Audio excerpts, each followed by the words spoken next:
What does he say about Daniel 7? Ready? I won't read Stephen Miller. He's conservative. I'll just read this. Daniel 7:9, thrones are set up, and a white-haired Ancient of Days appears, surrounded by thousands of servants. This figure is evidently God.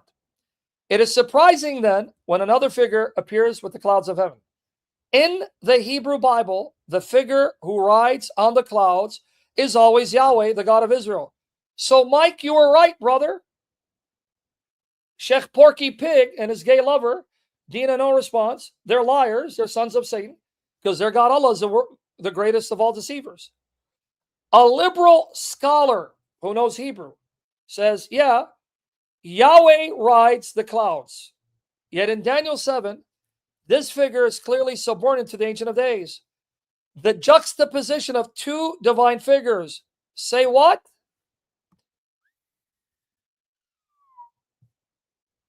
A liberal scholar admits that one like a son of man must be a divine figure because he rides the clouds, something gods do in ancient Near Eastern context, which means the Ancient of Days, Son of Man, are two divine figures. So you want to understand the imagery? You can understand it against the backdrop of the Canaanite myth. There, the high God,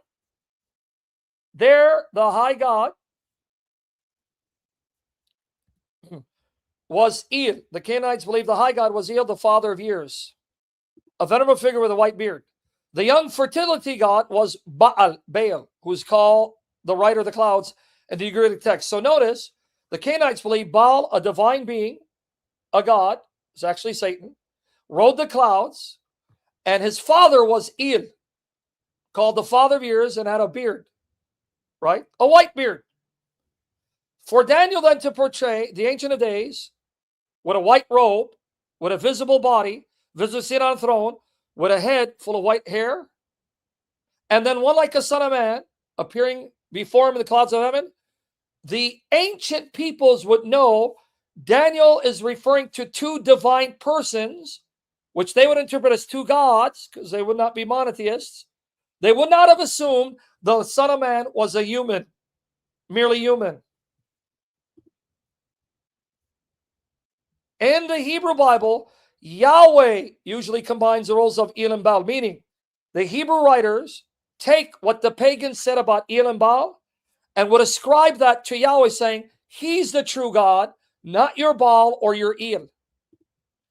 In Daniel 7, however, they are separated. Liberal, right? Liberal, right?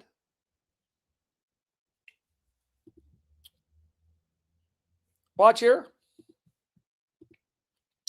The influence of the Canaanite mythic tradition is clearly evident in the pattern of relationships between the Ancient of Days, the rider of the clouds, and the beast from the sea. Because even in the Canaanite mythology, they had beasts that Baal would fight, like Yam.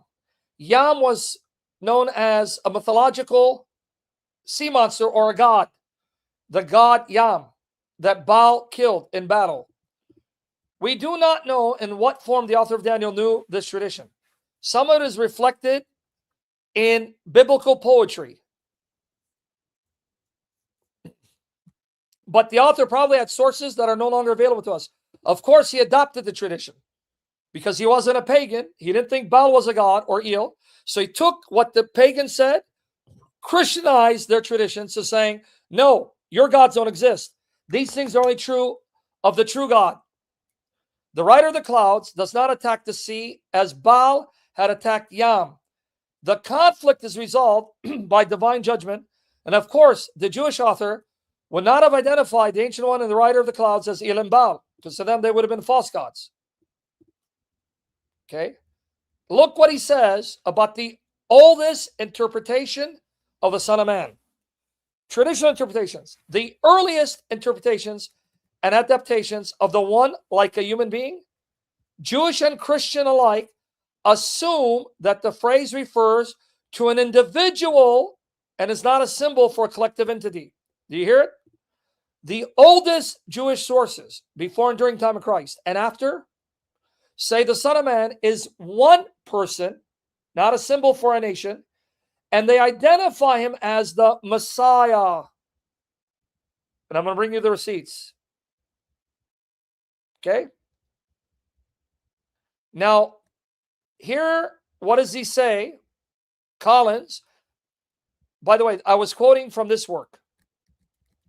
Hermeneia, a critical historical commentary on the Bible, a commentary in the book of Daniel, with an essay, The Influence of Daniel on the New Testament, pages 306, 308.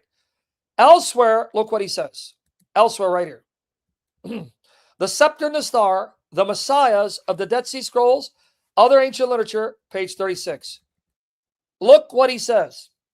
The four kingdom schema is taken up again in Daniel 7 with much greater eschatological urgency, and a passage that would play a prominent part in later messianic expectation.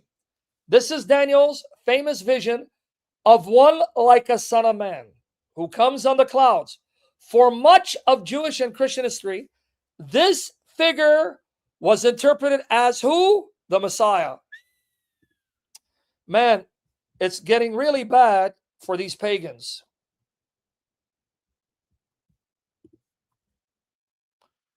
Could you get a worse slaughter than this?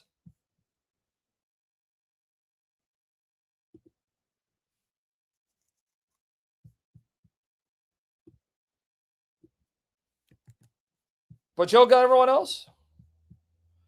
A liberal scholar is admitting to you the oldest sources we have all identify Son of Man as Messiah, and these are Jewish sources. The earliest, and I'm going to talk about Enoch, Lord willing, in part 2, but I'm going to read what Bart Ehrman says of Enoch. Damn, this is going to be bad. The earliest adaptations of this vision and the similitudes of Enoch and for Ezra use messianic language with reference to the Son of Man figure. For Ezra, chapter 13, Jewish source. Enoch, Jewish source, says Son of Man is the Messiah, the Son of God. And for Ezra, the Son of Man is said to be the Son of God.